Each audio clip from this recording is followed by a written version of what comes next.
இதுதான் நம்ம வீட்டு கருப்பழகி கருப்பு கோழி. இந்த கோழியில் கொஞ்ச நாளைக்கு முன்னால் நான் ஒரு 7 முட்டையை அடை வச்சுருந்தேன். அதில் 6 குஞ்சு பொரிச்சது. அந்த பொரிச்ச 6 குஞ்சையும் இது ரொம்ப அழகாக பராமரித்து பாதுகாத்து உணவு கொடுத்து நல்லா வளர்த்துட்டு இந்த தாய்க்கோழி. ஆனால் ஒரு 65-70 நாளையில் இந்த கோழி மறுபடி முட்டை விடுறதுக்கான ஒரு பருவத்தை அடைஞ்சிச்சு. உடனே இந்த குஞ்சுகளெல்லாம் இப்போ பார்க்கிங்க பாருங்கள், இதே மாதிரி சின்ன சின்னதாக தான் இருக்குது. ஆனால் இந்த தாய்க்கோழி முட்டை விடுறதுக்காக ஒரு தனிமையான ஒரு மறைவான இடத்தை தேடி ஓடி இருக்கும்போது இந்த குஞ்சுகளெல்லாம் தனித்து விடப்பட்டு கியா கியான்னு பயங்கர கத்தல். இந்த தவிப்பின் குரல், தன்னுடைய குஞ்சுகளினுடைய தவிப்பினுடைய சத்தம் பொறுக்க மாட்டாமல் இது முட்டை விடுற போகிற அந்த மறைவிலிருந்து ஓடி வந்து தன்னுடைய குஞ்சுகள்கிட்ட வந்துடும்.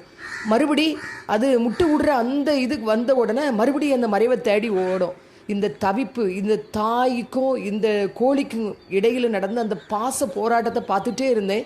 எனக்கே ரொம்ப கஷ்டமாக இருந்தது. ஆனால் இந்த தாய்க்கோழி மறுபடி வந்து தன்னுடைய குஞ்சுகளை நான் மேலே பார்க்கிங்க பாருங்கள், இந்த இடத்துல தான் அது முட்டை இடுறதுக்காக பறந்து போகும்போது இங்கே அப்படின்னு ஒரு சவுண்டு விட்டுட்டே இருந்தது. அப்போது நம்ம அம்மா மேலே இருக்காங்கன்னு சொல்லி இந்த குஞ்சுகளெல்லாம் அப்படி கீழே உட்காந்துட்டே கீழே அப்படி அம்மாவினுடைய வருகைக்காக கீழேயே இருந்தது.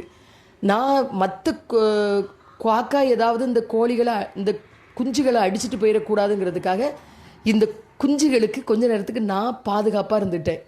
இதை உடனே முட்டை விட்டுட்டு தாய்க்கோழி பறந்து வர்ற வரை நான் அதிலே உட்காந்துருந்தேன்.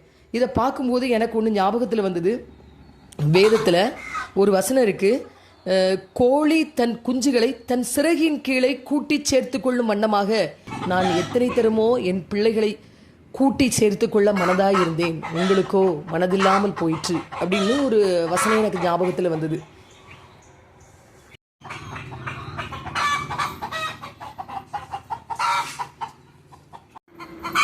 இந்த நாட்டுக்கோழி முட்டை இருக்குது பார்த்தீங்களா, இது ரொம்பவும் ஒரு மருத்துவ குணம் வாய்ந்த சத்துள்ள ஒரு உணவு.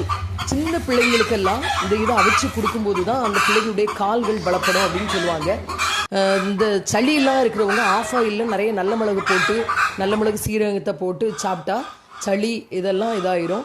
இருதய பலகீனமாக இருக்கிறவங்க பாலில் முட்டையை அடித்து குடித்தா, கொஞ்சம் தேனை விட்டு குடித்தா ரொம்ப நல்லது. நாட்டுக்கோழி முட்டை வேணுங்கிறவங்க தாராளமாக எங்களை தொடர்பு கொள்ளலாம்.